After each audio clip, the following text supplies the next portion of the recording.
नमस्कार, मैं उमेश कुमार स्वागत करता हूं आप सभी का आपके अपने YouTube चैनल एच के नॉलेज एंड मोर पर। पिछले वीडियो की भांति इस वीडियो में भी मैं बहुत ही महत्वपूर्ण टॉपिक लेकर उपस्थित हुआ हूं आपके सामने आज जिस टॉपिक पर मैं चर्चा करने जा रहा हूं ये टॉपिक है बायोलॉजी के बेस पे, 12th बायोलॉजी के बेस पे है। ठीक है, आपको ये मैं कहना चाहूँगा कि अगर आपने इससे पहले वीडियो नहीं देखे हैं तो इसको पहला वीडियो ज़रूर देखिए, क्योंकि आज जो टॉपिक मैं बताने जा रहा हूँ इस टॉपिक की शुरुआत पहले ही हो चुकी है। ये सिर्फ पार्ट्स के रूप में आप यहाँ पर देख रहे हैं। ठीक है, आज की इस वीडियो में मैं आपको बताऊंगा कंप्लीट oogenesis प्रोसेस और एक मैच्योर ओवम का स्ट्रक्चर बताऊंगा आपको, एक परिपक्व अंडाणु की संरचना बना के बताऊंगा आपको। ठीक है, इसमें बायोलॉजी से रिलेटेड जितने भी प्रकार के कॉम्पिटिटिव एग्जाम में लगे हुए हैं, स्टेट बोर्ड वाले बच्चे हैं, उस सब के लिए वो काफ़ी ज़्यादा हेल्पफुल हो सकता है। ठीक है, वीडियो शुरू करूं इससे पहले मैं आपसे कहना चाहूँगा, अगर चैनल को सब्सक्राइब नहीं किए हैं तो प्लीज़ चैनल को सब्सक्राइब जरूर कर लें, ताकि इसी प्रकार की आपको विषयक जानकारी मिलता रहे, मैं आपको दे सकूं। ठीक है, वीडियो पसंद आता है तो चैनल पर इस वीडियो को लाइक करना बिल्कुल ना भूलें। चलिए वीडियो की शुरुआत करते हैं और आज इस टॉपिक को मैं आपके सामने लेकर आ रहा हूँ, oogenesis अंडाणु जनन। इससे पहले वीडियो में मैंने शुक्राणु जनन या स्पर्मेटोजेनेसिस बताया था, आपको स्ट्रक्चर ऑफ स्पर्म बताया था। तो इस वीडियो में मैं फोकस कर रहा हूँ oogenesis पर, अंडाणु जनन पर।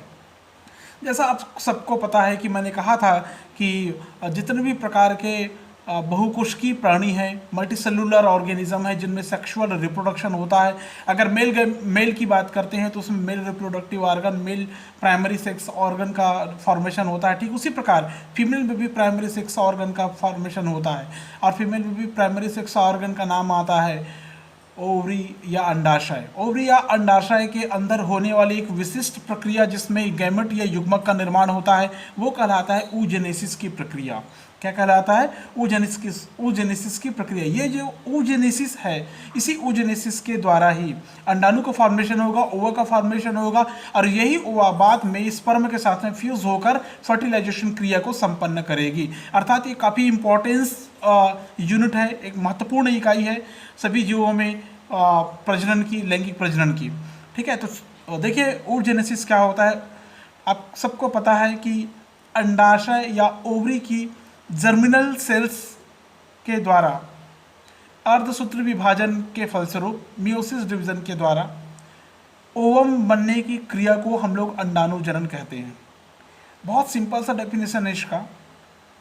ओवरी की जर्मिनल सेल्स में जब मियोसिस डिवीजन होता है तो उसमें मियोसिस डिवीजन के फलस्वरूप ओवम या एग सेल्स का फॉर्मेशन होता है।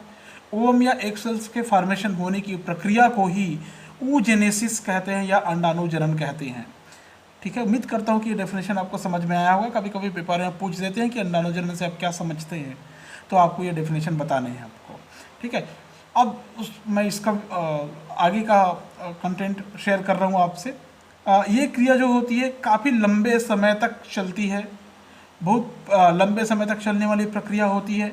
अगर स्टार्ट की बात करें कि इस क्रिया की शुरुआत कब होती है, तो आपको पता होना चाहिए जो फीमेल होता है, ठीक है, फीमेल के एम्ब्रॉयनिक स्टेज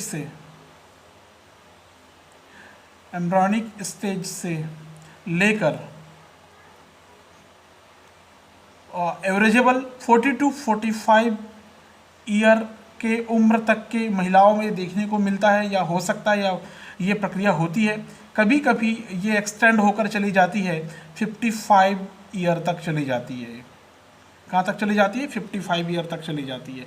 मतलब आप समझ सकते हैं कि इस oogenesis प्रक्रिया का प्रारंभ जब उस बेबी का जन्म हुआ नहीं रहता, गर्भ में रहता है, उस दौरान यूट्रस के अंदर जिसमें भ्रूणी अवस्था में रहता है, उस दौरान इसका फॉर्मेशन होना शुरू हो जाता है, और ये चलता है उसके जन्म के बाद से लेकर 40 से 45 साल की उम्र तक एवरेज है। लेकिन किसी किसी में ये 55 ईयर तक भी देखने को मिलती है। क्लियर है? आपको ये जानना अच्छा लगेगा कि जो फीमेल होता है उनमें वन पेयर ऑफ ओवरी पाई जाती है। आपने पढ़ा है इसको, वन पेयर ऑफ ओवरी मैंने बताया था आपको, एक जोड़ी राइट एंड द लेफ्ट आपको दिखाई देता है, यूट्रस के दोनों साइड में एक एक बादाम के दाने के समान आपको दिखाई देता है। मैंने इससे पहले वीडियो में चर्चा किया था।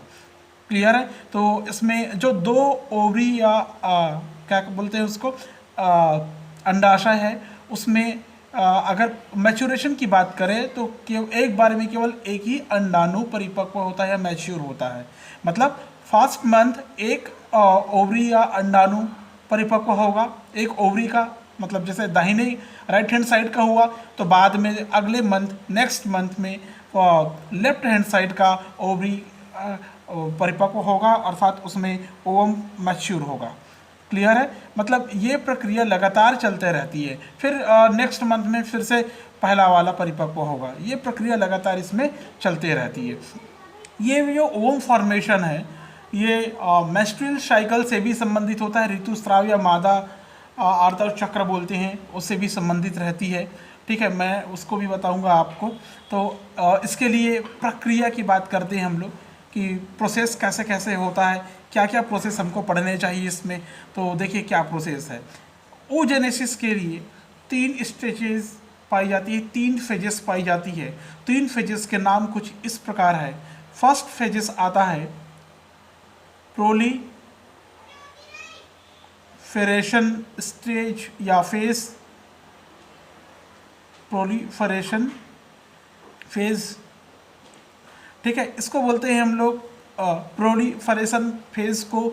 ये भी स्पर्मेटोजेनेसिस के ही समान इसमें संसूत्र विभाजन के द्वारा जो जर्मिनल सेल्स रहेगा उसका फॉर्मेशन होगा, मतलब वो लगातार विभाजित करेंगे। ठीक है ना? अब कब होगा कैसे होगा मैं डिटेल बताऊंगा इसमें, लेकिन दूसरा देखिए पहले ग्रोथ फेज सेकेंड आता है। इसमें वृद्धि की प्रावस्था बोलते हैं जिसको हम लोग, ग्रोथ फेज। ठीक है, एंड देन नेक्स्ट थर्ड इसमें जो होता है ये होता है मैच्योरेशन फेज। मैच्योरेशन फेज होता है। क्लियर है? परिपक्वण अवस्था या प्रावस्था कहते हैं। आपको ये जानना चाहिए कि जो भ्रूणी सेल्स रहता है, एम्ब्रियोनिक सेल्स रहता है गर्भ में, वहाँ से 45, 50 एंड देन 55 ईयर लास्ट तक अगर हम लोग माने तो वहाँ तक एक फॉर्मेशन होते रहता है, ओवम फॉर्मेशन होते रहता है। लेकिन शुरुआती चरण में क्या होता है, कई मिलियन जो मदर गैमेट होते हैं, अर्थात जो ओगोनिया होते हैं, वो बनते हैं भ्रूणवी अवस्था में, कई मिलियन याद रखेंगे। लेकिन जब वो यौना अवस्था तक जाता है, एडल्ट स्टेज तक जाते जाते 60 से 80 हज़ार फॉलिकल ही शेष बचा रहता है। 1 मिलियन से शुरू होता है, याद रखिए, ये भ्रूणी अवस्था में, और ये एडल्ट स्टेज में जाते तक, वयस्क अवस्था में जाते तक ये लगभग 60 से 80 हज़ार फॉलिकल के रूप में ही बचा रह जाता है ये। ठीक है, इतना कम फॉलिकल बचा रहता है, और इसी से ओवरी के अंदर मतलब इसी फॉलिकल से जो 60 से 80 हज़ार के लगभग है, ठीक है, 1000 के लगभग है, यही परिपक्व होकर मैच्योर होकर ओवम या अंडाणु का फॉर्मेशन लगातार करते रहता है।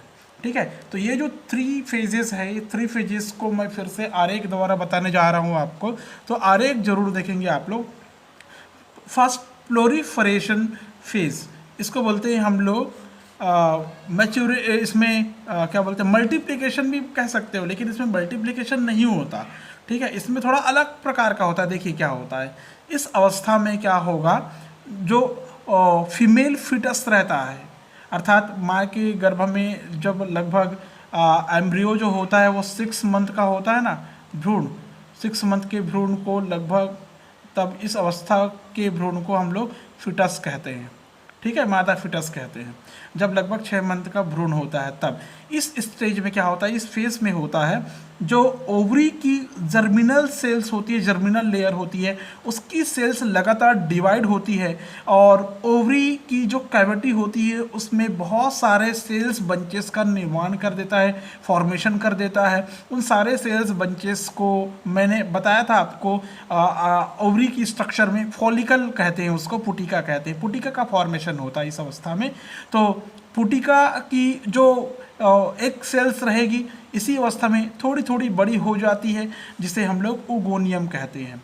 मतलब ये जो प्लोरीफरेशन फेज है ये भी वैसे ही है जैसे स्पर्मेटोजेनेसिस के पहले आपने मल्टीप्लिकेशन फेज पढ़ा था। तो देखिए इसका आप लोग रेखित चित्र देख लीजिए, पेपर में क्या बनाना है आपको। ये देखिए, ये हमने बनाया एक सेल, ठीक है। इसको मैं दे रहा हूँ 2x, गिनती में 2x लिख रहा हूँ इसको, इसलिए 2x लिख रहा हूँ क्योंकि ये डिप्लॉयड अवस्था को दर्शाता है। प्राइमरी जर्मिनल सेल्स कहलाता है। ये क्या कहलाता है? प्राइमरी जर्म सेल कहलाता है, ये याद रखेंगे। ये जो प्राइमरी जर्म सेल है विद डिप्लॉयड क्रोमोजोम होता है। कैसा है ये?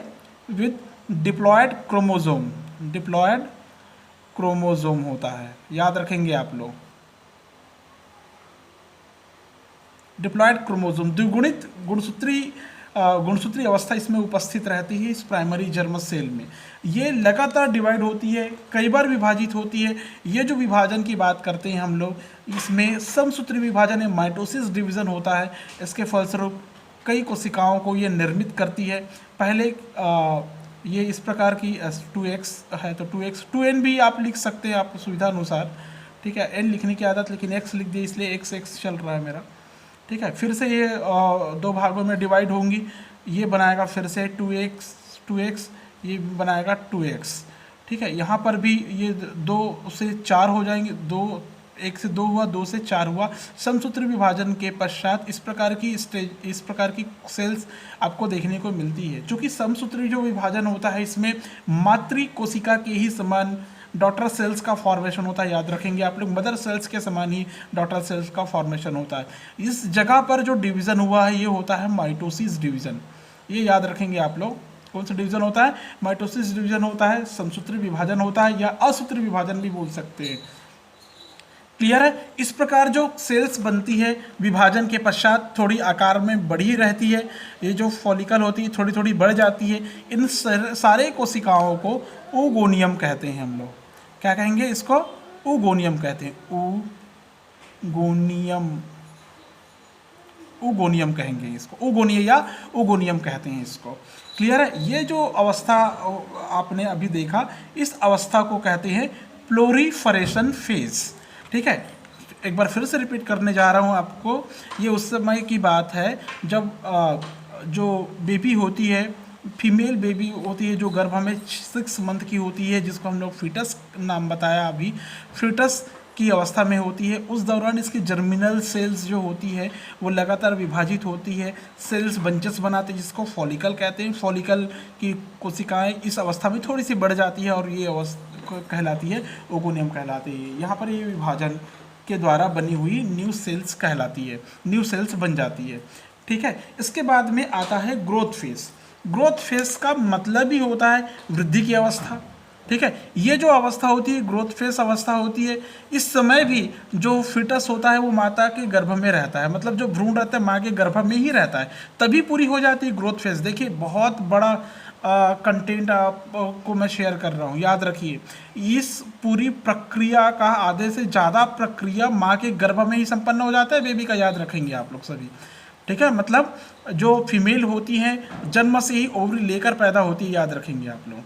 ओवरी परिपक्व ओवरी पैदा लेकर होती है, जन्म लेती है, याद रखेंगे आप लोग, ठीक है। इस अवस्था में जब मादा गर्भ में रहती है तभी पूरी हो जाती है, ठीक है। क्या होता है? जो ओगोनियम रहता है खाद्य पदार्थों के एकत्रित करके फूड मटेरियल को एब्जॉर्ब करके न्यूट्रिशन लेकर आकार में थोड़ी सी बढ़ जाती है। आकार में थोड़ी सी बढ़ जाती है, इनमें से कोई एक से कोशिका लेंगे, एक सेल्स लेंगे, आकार में थोड़ी सी ये हो गई, बढ़ गई।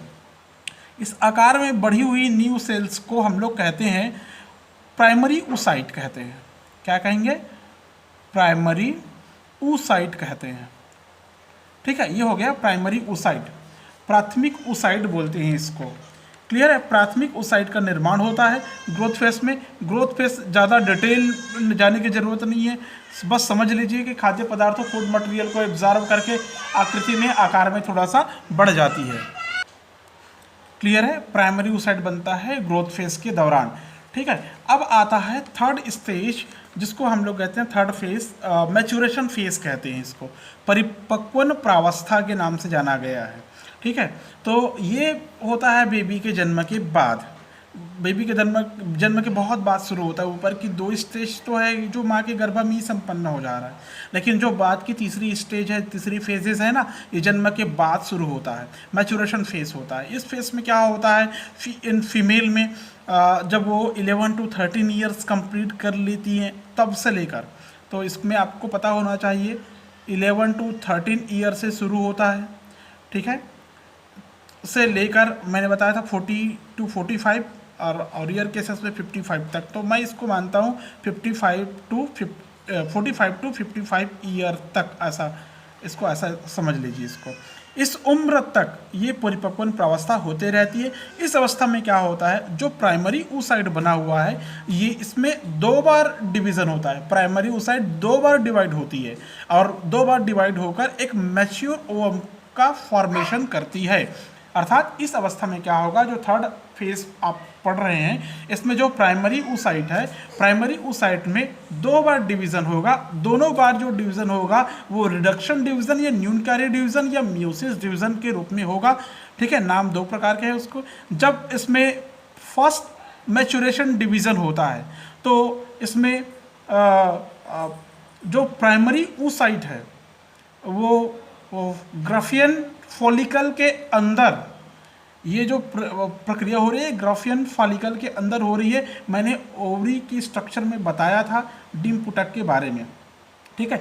उस समय इसमें 2 असमान कोशिकाएं बनती है, नॉन पैरेलल सेल्स बनती है। इसमें एक सेल्स जो होती है अर्धसूत्र विभाजन है, एक सेल्स होती है बड़ी होती है ओनली एक्स, और जो दूसरी सेल्स होती है वो छोटी होती है, याद रखेंगे, ठीक है। ये जो बना ये फर्स्ट मैचुरेशन डिवीज़न से बना, फर्स्ट मैचुरेशन डिवीज़न से बना, फर्स्ट मैचुरेशन डिवीज़न से बना। क्लियर है। 2 असमान कोशिकाएं बन रही, देखिए एक बड़ा सा एक छोटा सा कोशिका बन रही है, ठीक है। ये जो छोटी कोशिका बन रही है, इस छोटी कोशिका का नाम है फर्स्ट पोलर बॉडी कहेंगे। यहाँ पर इसको क्या कहेंगे, फर्स्ट पोलर बॉडी कहेंगे, पोलर बॉडी कहेंगे, ध्रुवी कोशिका कहते हैं, ठीक है। बड़ी कोशिका जो रहती है इसमें, इस बड़ी कोशिका का नाम है सेकेंडरी oocyte, ठीक है। इसका नाम क्या है, बड़ी कोशिका का नाम मैं इधर ही लिख रहा हूँ, ये है सेकेंडरी oocyte, सेकेंडरी oocyte बोलते हैं इसको, ठीक है। एक बड़ी कोशिका जो बनी है उसको बोलते हैं सेकेंडरी oocyte बोलते हैं। अब इस सेकेंडरी oocyte में फिर से फर्स्ट मैचुरेशन डिवीज़न के बाद सेकंड मैचुरेशन डिवीज़न होता है, ठीक है। सेकंड मैचुरेशन डिवीज़न होगा, यहाँ पर होगा सेकंड मैचुरेशन डिवीज़न, ऐसा शॉर्ट में लिख दिया हूँ मैं, ध्यान रखेंगे। सेकंड मैचुरेशन डिवीज़न होगा।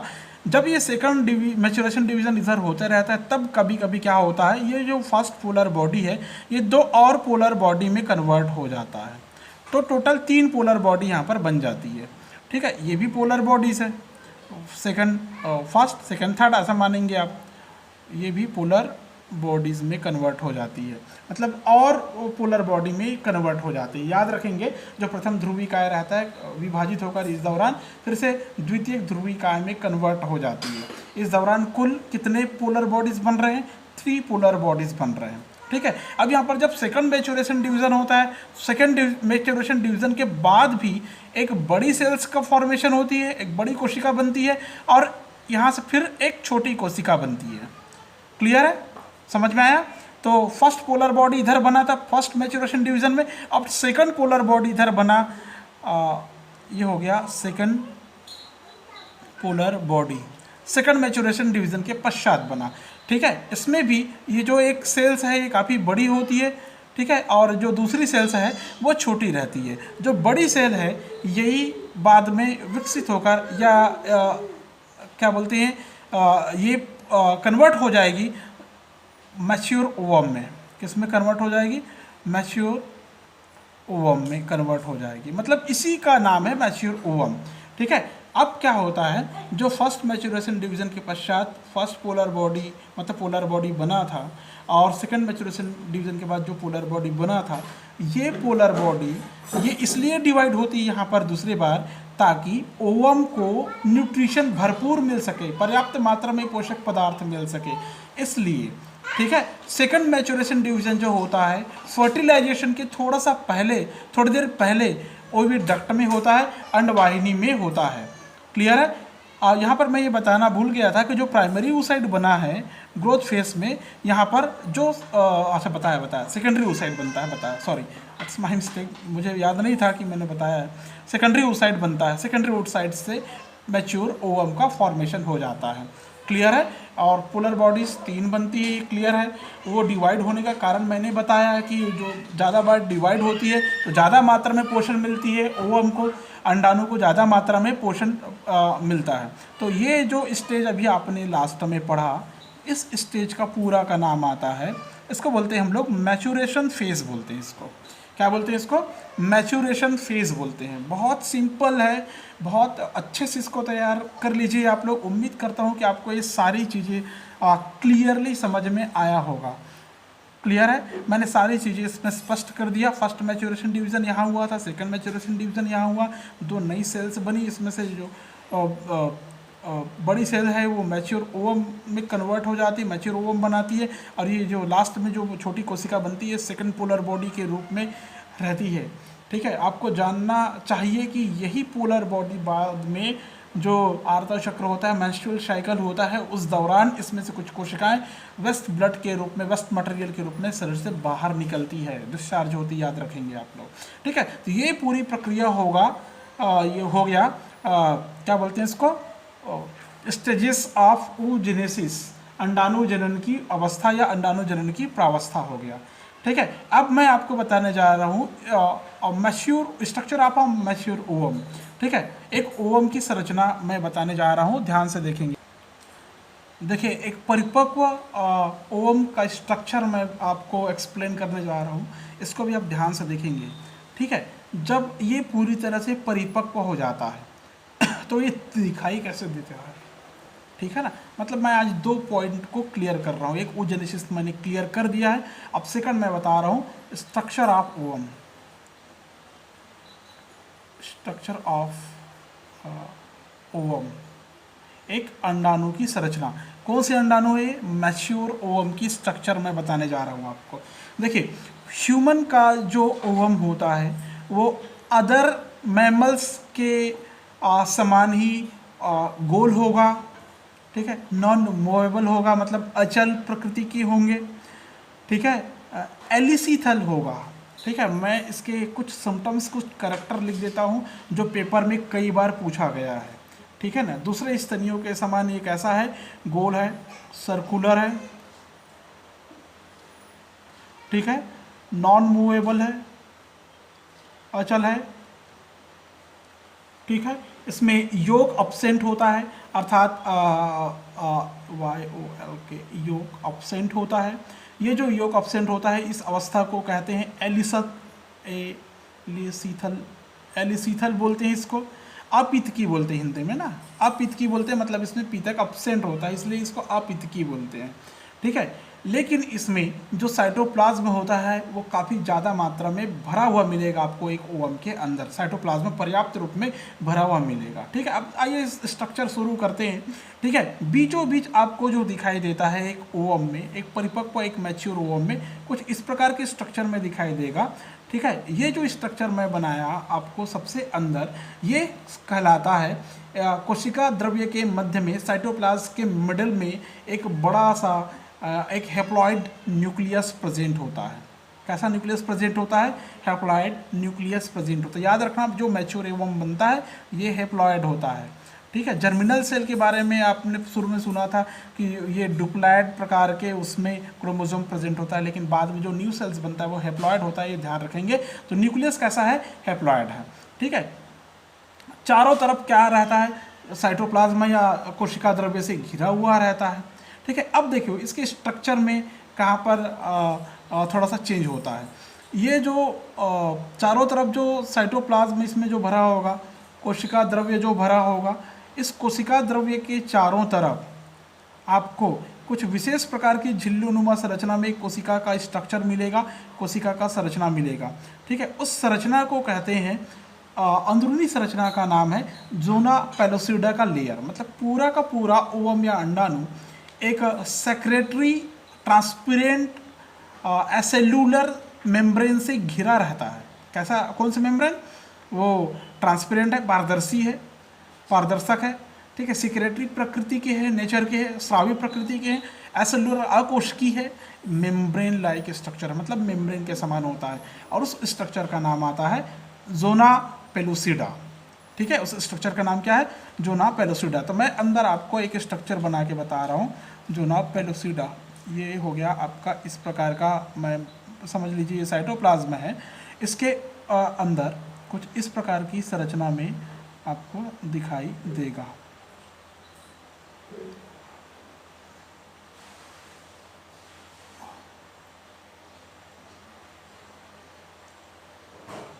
ठीक है, बहुत बारीकी से बनाएंगे इस स्ट्रक्चर को, क्योंकि इसके बहुत बड़ा यूजेस बनता है ओवम के अंदर। ठीक है, इस प्रकार का स्ट्रक्चर कहीं पर ये अंदर की तरफ ऐसा ग्रो किया हुआ रहता है। इस प्रकार आप बना सकते हैं इसको अपनी सुविधा अनुसार, जैसा ड्रा करना चाहें आप ड्रा कर सकते हैं। ठीक है, लगभग इस प्रकार के स्ट्रक्चर में आपको मेम्ब्रेन दिखाई देगी। तो मेम्ब्रेन मैं बनाने जा रहा हूँ, तो मेम्ब्रेन जो बनाऊंगा वो ध्यान से देख रहे हैं कि किस प्रकार से बनेगा। ठीक है, ये हो गया आपका, मैंने अभी कहा था पारदर्शी प्रकृति झिल्ली नुमा अकोशिकी पदार्थ के रूप में होता है, जिसका नाम आता है, क्या नाम आता है इसका? ये ऐसा, इस प्रकार का ऐसा नाम आता है। अब बोलेंगे कटा कटा क्यों छोड़ रहे हैं आप?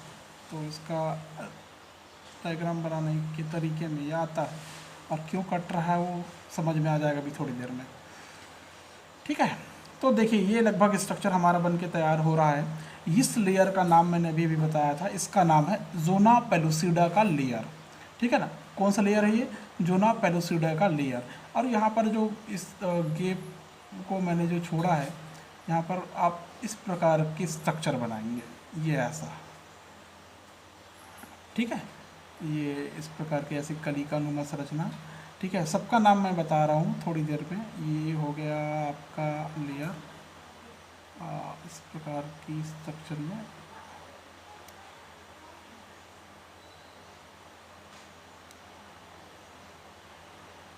तो समय लग रहा है, समय लगेगा ही, क्योंकि मैं वीडियो स्किप नहीं करने जा रहा हूँ, नहीं वीडियो को मैं फास्ट करूँगा। मैं चाहता हूँ कि इस डायग्राम को बनता हुआ आप देखें अपनी आँख से। ठीक है, अगर मैं वीडियो फास्ट कर दूँगा तो आपको समझ में नहीं आएगा शायद। समझने वाले तो सब समझ लेते हैं, लेकिन कभी कभी क्या होता है कई लोग समझ नहीं पाते, इसलिए दिक्कत हो जाती है। तो ये हो गया आपका इस प्रकार का लेयर। ये जो स्ट्रक्चर मैंने अभी बनाया, ठीक है, इस स्ट्रक्चर में सभी में इस प्रकार के ऐसा न्यूक्लियस जैसी संरचना आप बना सकते हैं। ठीक है, अब मैंने कहा था साइटोप्लाज्म बीचों बीच जो दिखाई दे रही है, ये जो भरा हुआ है इसको बोलते हैं हम लोग साइटोप्लाज्म। क्या बोलते हैं? साइटोप्लाज्म नहीं कहेंगे, बल्कि ये ओवम की स्ट्रक्चर है तो इसको बोलते हैं ऊ प्लाज्मा बोलते हैं। क्या प्लाज्मा बोलते हैं इसको? ऊ प्लाज्मा, ऊ प्लाज्मा। ठीक है, ऊ प्लाज्मा भरा हुआ है चारों तरफ। ठीक है, ऊ प्लाज्मा जो भरा हुआ है चारों तरफ, बीचों बीच एक केंद्रक आपको दिखाई दे रहा है बड़ा सा मोटे दाने के रूप में, ये कहलाता है न्यूक्लियस कहलाता है, केंद्रिका कहलाता है। ठीक है, अब देखिए ये जो लेयर बनता है, इस लेयर का नाम है जोना पेलुसिडा। क्या बोलते हैं इसको? जोना पेलुसिडा, इसका नाम है जोना पेलुसिडा। स्ट्रक्चर मैंने इसके बारे में विशेषता बताया था आपको, वो ध्यान में जरूर रखेंगे कि ये पारदर्शी होता है, कोशिकीय झिल्ली के रूप में होता है, स्रावी प्रकृति के होता है। ठीक है ना, ये ध्यान में रखेंगे। जोना पेलुसिडा फर्स्ट लेयर, अंदर से अगर बाहर जाएंगे तब। अब क्या होता है, इस झिल्ली के चारों तरफ एक फॉलिकल सेल्स रिड्यूस रूप में, अवशेष के रूप में वहाँ पर पाई जाएगी, जिसको हम लोग कहते हैं कोरोना रेडिएटा कहते हैं। ठीक है, तो इसके बीच बीच में कुछ इस प्रकार का स्ट्रक्चर, इस प्रकार का आप स्ट्रक्चर इसमें बना सकते हैं। इस प्रकार का लाइक एज अमीबी सेल, इस प्रकार से आप इसको ड्रा कर सकते हैं।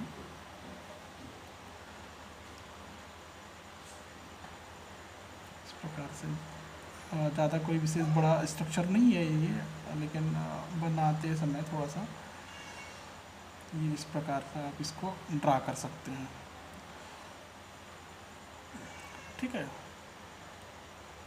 ये इस प्रकार का स्ट्रक्चर के रूप में आपको दिखाई देगा। सभी में मैं फिर से एक एक ऐसी सेल्स डाल देता हूँ। ये बन गया आपका लास्ट का लेयर। इस जोना पेलोसिडा लेयर के चारों तरफ अनियमित रूप में इरेगुलर कंडीशन में एक और लेयर दिखाई देती है, जिसको हम लोग बोलते हैं कोरोना रेडिएटा। इसका नाम है कोरोना रेडिएटा। वो वाला कोरोना नहीं है जो अभी है, ठीक है ना, ये दूसरा वाला कोरोना रेडिएटा। इस स्तर का नाम ही है, याद रखेंगे, कोरोना रेडिएटा बोलते हैं। ये स्पेशली फॉलिकल सेल होता है। क्या होता है? फॉलिकल सेल होता है। आपने देखे थे वहाँ पर ओवरी की स्ट्रक्चर में मैंने फॉलिकल सेल बनाया था, राउंड राउंड जो बनाया था वो राउंड राउंड यही है, कोरोना रेडिएटा को ही दर्शाता है। ठीक है, कोरोना रेडिएटा की जो लेयर होती है, इसकी लेयर की सेल्स ओव्यूलेशन के समय भी ओवम के चारों तरफ ये स्थिर रहती है। मतलब जब अंडाणु यहाँ से बाहर निकलता है तब तक ये स्थिर रहता है, मतलब बना हुआ रहता है अंडाणु के बाहर निकलने तक। कहाँ से? वो पुटक का नाम डिम पुटक मैंने बताया था आपको, ग्राफियन फॉलिकल, वहाँ से बाहर निकलने तक ये लेयर उसमें मौजूद रहता है। जब धीरे धीरे फर्टिलाइजेशन के समय ये विलुप्त होती जाती है। जब समय ये फर्टिलाइजेशन होना हो उस समय ये विलुप्त होती है ये लेयर। ठीक है, कोरोना रेडिएटा। क्लियर है? ये हो गया न्यूक्लियस ऊप्लाज्म भरा हुआ है। जोना पेलुसिडा मैंने पहले ही बताया इस लेयर को। दूसरा लास्ट में कोरोना रेडिएटा अभी अभी मैंने बताया। ठीक है, अब छोटी छोटी संरचना। ठीक है, इसमें जो कलिका कलिकानुमा संरचना दिखाई दे रहा है, ये वाली स्ट्रक्चर और ये वाली स्ट्रक्चर दोनों को एक साथ कहते हैं माइक्रोविलाई बोलते हैं। माइक्रोविली या विलाई बोलते हैं, माइक्रोविलाई बोलते हैं। ठीक है, अंदर की तरफ जो कलिका निकली हुई है, इस प्रकार की कलिका, इस कलिका को कहते हैं पिनोसाइट बोलते हैं इसको, पिनोसाइट वेसिकल, पिनोसाइट वेसिकल बोलते हैं, पिनोसाइट वेसिकल बोलते हैं। क्लियर है? और ये जो धसी हुई कोशिका के रूप में है, जिसको कोरोना रेडिएटा अभी हमने कहा, ये जोना पेलुसिडा में जो अंदर तक धसी हुई कलिका के रूप में धसी हुई है, उसको डेस्मोसोम्स बोलते हैं। क्या बोलते हैं? डेस्मोसोम्स बोलते हैं। ये वाला, ये किस में धसी हुई है? ये देखिए, जोना पेलुसिडा में धसी हुई है, इसको बोलते हैं डेस्मोसोम्स, डेस्मोसोम्स। ठीक है, ये भी ये बड़ा बड़ा रहता है तो इसका नाम पड़ता है मैक्रोविली या मैक्रोविलाई बोलते हैं इसको। ये माइक्रोविलाई के रूप में होता है, छोटी छोटी कलिका के समान संरचना। तो ये हो गया complete structure of a human ovum, human ओवा। ठीक है, ध्यान रखेंगे ये किसी भी स्तनी प्राणी की ओवा का आवर्धित चित्र है, मैच्योर ओवम का स्ट्रक्चर है। इस स्ट्रक्चर को आप बड़ी अच्छे से तैयारी कर लेना, बार बार तैयारी कर लेना। ठीक है, एग्ज़ाम में इससे सवाल पूछा जाता है। स्टेट बोर्ड में कई बार यहाँ से डायग्राम से रिलेटेड पूछा गया है बहुत बार। ठीक है, oogenesis जैसा आपने पढ़ा, oogenesis के बारे में भी सवाल आता है, oogenesis ही आता है, कई बार आया है। ठीक है, तो इसकी तैयारी आप अच्छे से कर लीजिए। ठीक है, आज की वीडियो में बस इतना ही। अगर आपको वीडियो पसंद आया हो, समझ में आया होगा, लगता है हेल्पफुल है, तो वीडियो को लाइक ज़रूर करें, शेयर करें। और अगर आप चैनल पर पहली बार आ जाए हैं तो प्लीज़ चैनल को सब्सक्राइब करना बिल्कुल ना भूलें, ताकि आपको आगे आने वाली वीडियो की जानकारी लगातार मिलती रहे। बेल आइकन को प्रेस करना नहीं भूलेंगे। Okay, thank you.